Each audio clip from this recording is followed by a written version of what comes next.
we were learning mobile app development.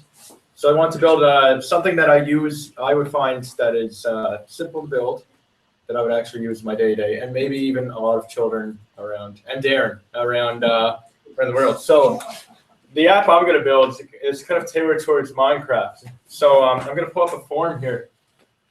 Is it possible to see coordinates without a map? One of the in-game items is a map, and there's coordinates on it, and you can see where you are. If you die, you lose your map.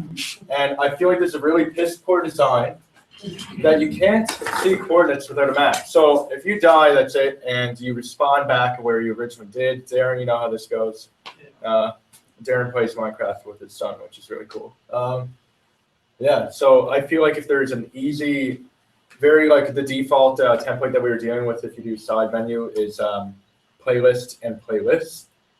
If this could be, this is your world, and then in the world, here are your hideouts, per se. But anyway, so that's the idea. This is what my Monday and Tuesday consisted of, which was a lot of bullshit. Everybody seemed to just download and get through the installation really easily.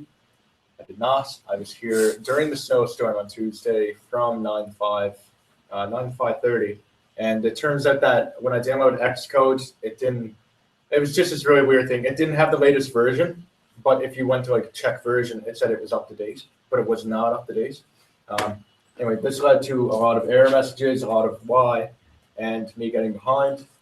So this is the success interpretation, is that I did manage to get the emulator thing running, and I'm just starting to look into what everything is as our goal for the week. It wasn't really laid out that we are to start developing. It's like more so understand before you dive into the deep. So that's where I am. And other news, I'm working with some students at Nova Scotia's or Cape Breton University. And we're working on a Feed Nova Scotia project to create like just a basic website. And maybe this could be incorporated with Bash Brew. But nothing over the top, but just something to tell homeless people who maybe go to the computer at a library or somewhere, and they log on, they can see what time the soup kitchen is for the day or whatnot. I sent out a formal email to universities for phased.io, and we have an official March 5th MVP launch, which is pretty fun. Yeah. Which leads into, on Monday, Acadia, when they messaged me, I'm like, hey, like, or no, it was on Friday, they messaged me. They got back to me on Monday and said, what's your pricing logistics plan? I said, I do not have one of those. I didn't say that to them, though. And I said, oh, I will get you that. We just need, it's somewhere in my computer, at which point I stayed up late and created one. It's near the finalized version of it, but we're going to be moving ahead forward. And post-UIT bootstrap development location. After a talk with my father, asking him to be our formal advisor, and he said, why are you so weird? He